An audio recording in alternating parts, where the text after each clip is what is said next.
Pour un utilisateur, je vais dire que j'ai besoin du nom, prénom, email, date de naissance, mot de passe, l'adresse, par exemple, si on dit que l'adresse est obligatoire. Photo, bon, la photo elle n'est pas obligatoire. L'entreprise aussi, mais normalement l'entreprise ce n'est pas un problème parce que lorsqu'on veut créer un utilisateur, déjà l'entreprise doit être ou bien le propriétaire de l'entreprise doit être déjà authentifié. Et les rôles au début ce n'est pas obligatoire parce qu'on peut créer des utilisateurs, mais on peut pas, on peut ne pas leur assigner des rôles. Donc pour faire, on va faire exactement la même chose. If not has length ou bien has text, utilisateur DTO.get non. Donc qu'est-ce qu'on va faire? On va ajouter ou bien insérer un message d'erreur. Veuillez renseigner ou bien remplir le nom d'utilisateur.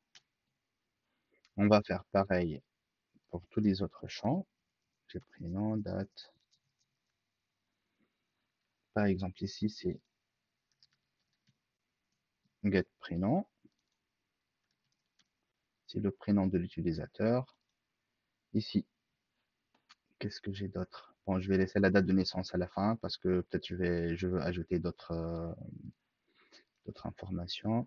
Ici, le mot de passe. Je pense que j'ai déjà fait une faute de frappe. Le mot de passe de l'utilisateur. Je vais prendre après photo. On avait dit que ce n'est pas obligatoire. Donc là, je vais valider l'adresse.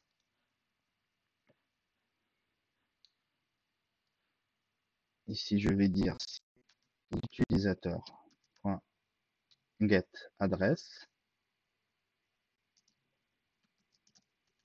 Si l'adresse est nulle, donc veuillez renseigner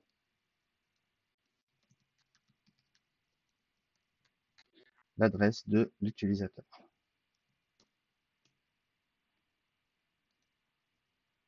Prénom d'utilisateur, mot de passe d'utilisateur. Bon, on peut le laisser comme ça d'utilisateur, c'est pas grave.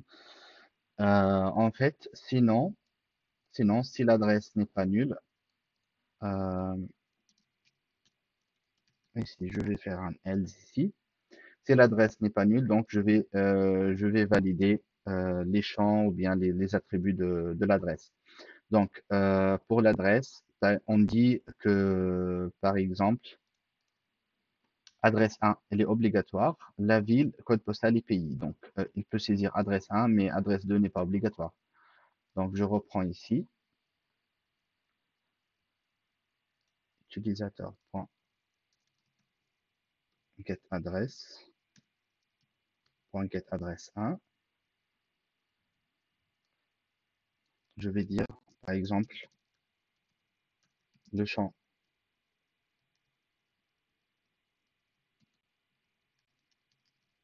adresse 1 est obligatoire.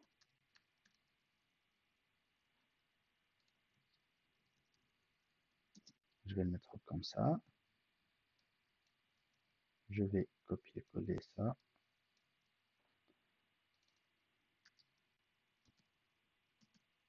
Ville. Le champ ville est obligatoire. Après, le code postal.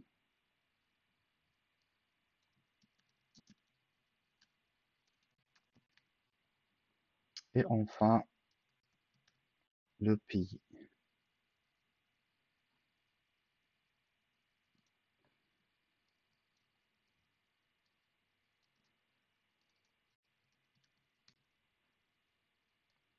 Le champ pays.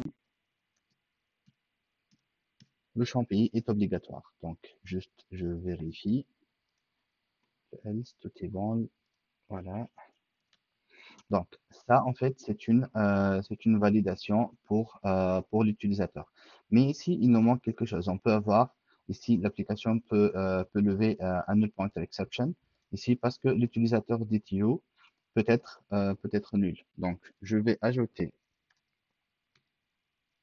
un test ici.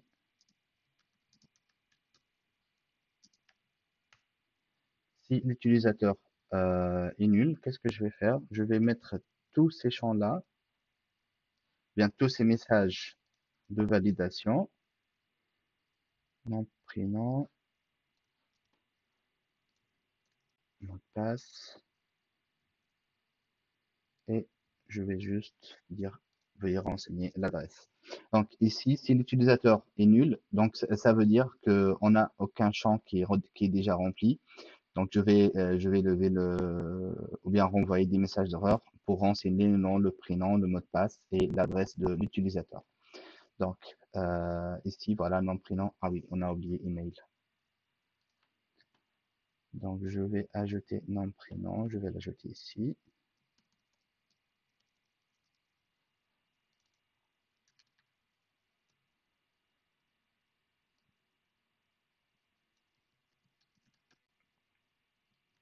L'email de l'utilisateur, bien d'utilisateur. Une dernière vérification. Donc voilà. Maintenant, je vais valider la date. Je vais ajouter une validation pour la date. Donc, soit pour valider la date, si on veut ajouter plusieurs validations, par exemple, valider si la date est valide, ou bien la date, par exemple, elle ne doit pas, par exemple, il ne faut pas que la date de naissance soit la date, ou bien, en fait, pour les dates, on peut ajouter plusieurs niveaux de validation. Par exemple, on ne peut pas dire qu'un utilisateur, faut pas qu'il a 3 ans, 4 ans, ainsi de suite. Donc, on peut ajouter toute la logique qu'on veut pour la validation. Là, maintenant, juste pour faire simple, on va tester que sur l'annulabilité. If utilisateur DTO.get date de naissance, s'il est nul, donc qu'est-ce qu'on va faire? On va ajouter un message d'erreur qui est veuillez renseigner la date de naissance de l'utilisateur. Donc, c'est comme ça qu'on crée. Euh, oui, donc je pense qu'il déconne. Donc voilà, c'est comme ça qu'on crée un validateur. En fait, moi, pour les validations, je préfère créer mes validateurs moi-même parce que on peut avoir genre des règles de gestion spécifiques parce on peut faire la validation avec des annotations. Genre, par exemple, ça, on peut ajouter l'annotation size, avec un minimum et maximum, ainsi de suite, et on peut avoir une validation automatique. Mais je préfère avoir toujours une validation manuelle pour les entités. Donc, on va continuer à créer les validations. Donc, le catégorie suivant, là maintenant, on va valider l'article.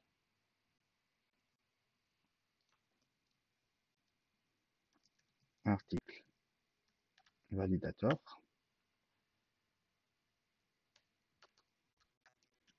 Toujours, bon, je vais juste faire des copier-coller pour gagner du temps. Et je prends un article DTO. Bon, on peut l'appeler DTO directement, ça nous fera moins de caractères à saisir. Et ici, return errors. Donc, pour l'article, il faut qu'on a un code et une désignation, prix unitaire, un taux TVA.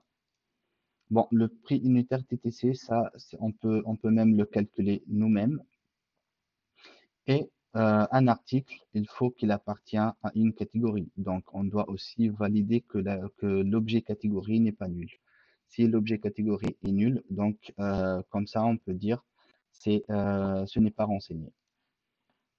Donc, pour valider, if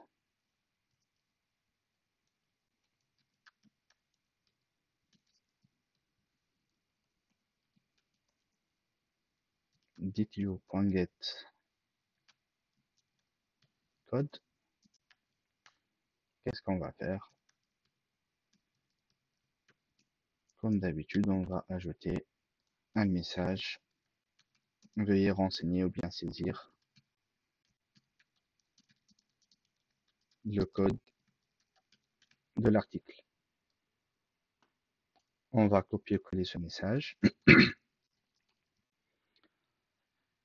Ici, pour la désignation,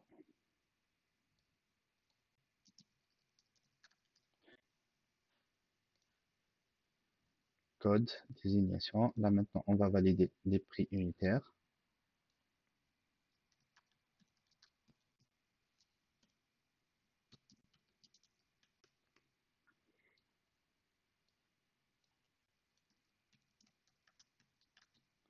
Veuillez renseigner le prix unitaire de l'article. On va faire pareil pour le taux TVA.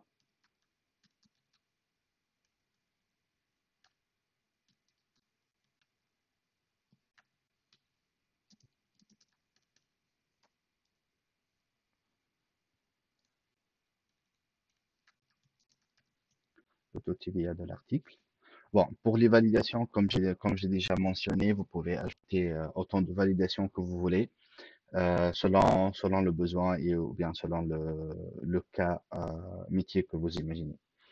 Par exemple, pour les prix, faut pas que le prix soit négatif, il faut pas que les prix, je ne sais pas, par exemple, soient supérieurs à une valeur, ainsi de suite. Donc, voilà, feel free to play with it. Là, maintenant, on va valider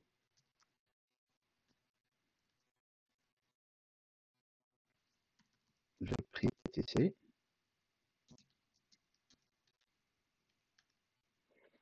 Là, veuillez renseigner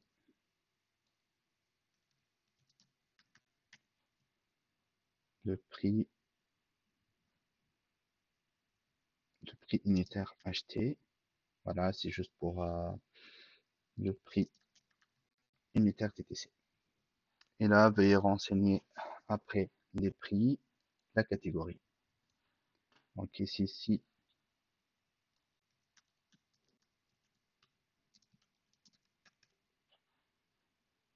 on va dire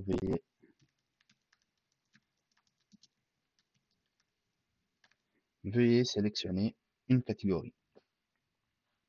Donc on va faire exactement la même chose.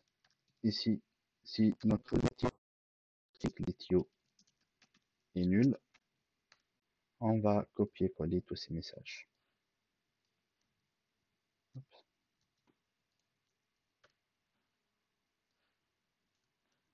Donc, lorsqu'il est nul, donc on n'a rien du tout.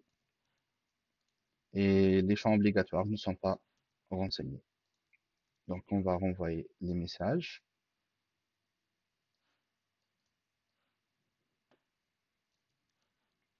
Et tout ça, on va le voir après lorsqu'on va tester notre API. Donc voilà, on vient de terminer la validation pour les articles. Pardon. Catégorie, c'est déjà fait. Client, là maintenant, on va valider le client.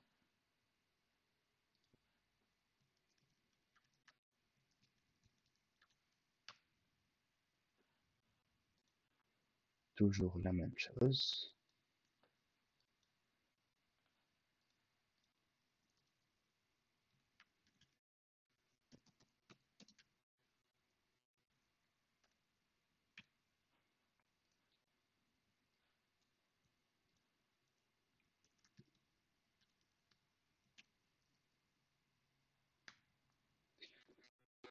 Donc, dtu.get. Bon, pardon.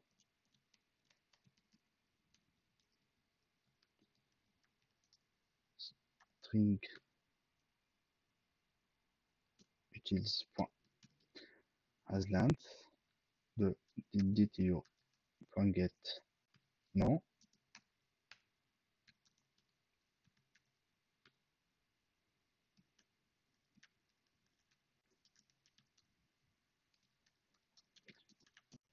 Le nom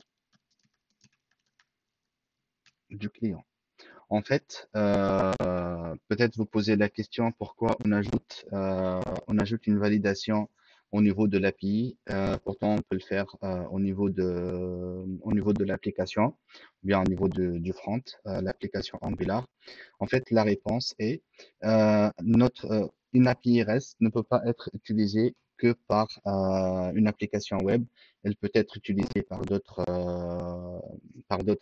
clients ou bien par d'autres utilisateurs, par exemple une autre application ou bien une autre API qui veut utiliser ou bien consulter notre API gestion de stock. Donc, la validation, c'est une phase obligatoire, soit dans le front, soit dans le backend. Donc, il faut toujours séparer euh, la logique et il ne faut pas penser que je vais valider côté front, donc j'ai pas besoin de valider côté back. En fait, côté front, les endpoints, que les adresses, par exemple, pour créer un nouveau client, nous avons juste l'URL et on va envoyer une requête HTTP post pour créer un nouveau client. Et j'oublie ou bien, par exemple, je valide que la partie front et je dis, bon, là, je m'en fous si on a une validation côté backend ou non. Donc, on peut intercepter cette requête et passer un objet nul. Donc, si on fait pas la validation côté backend, donc on va enregistrer un objet nul dans la base de données. Ce n'est pas, et ça, ce n'est pas correct de le faire. Donc, voilà, c'est juste pour clarifier ce point-là. Il faut créer des validations côté front et côté back. Voilà, je reprends. On va valider nom, prénom,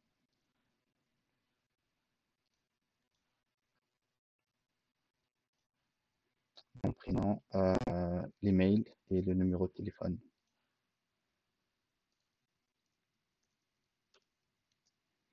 Bon, pour le client, par exemple, on peut dire que l'adresse n'est pas obligatoire, donc j'ai pas besoin de valider l'adresse.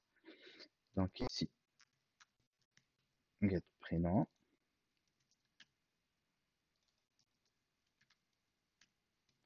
mail,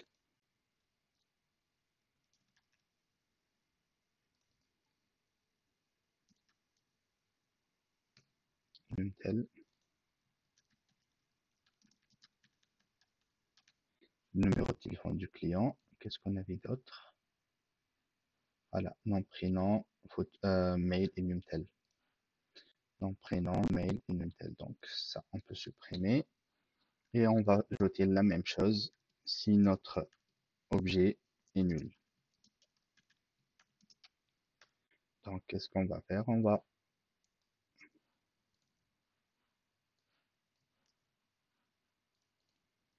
Donc il y a quelque chose que j'ai oublié. Je vais la reprendre pour la corriger. Je vais vous expliquer pourquoi.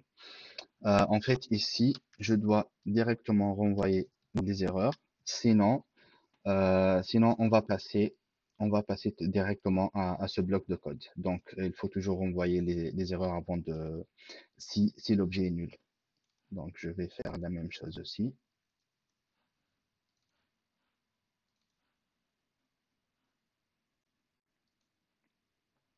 Donc là, on n'a pas besoin pour la catégorie.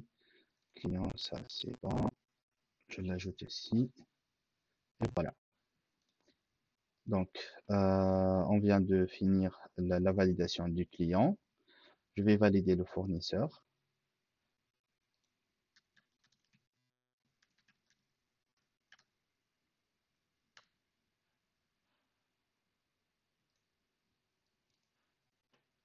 Je vais prendre exactement la même chose.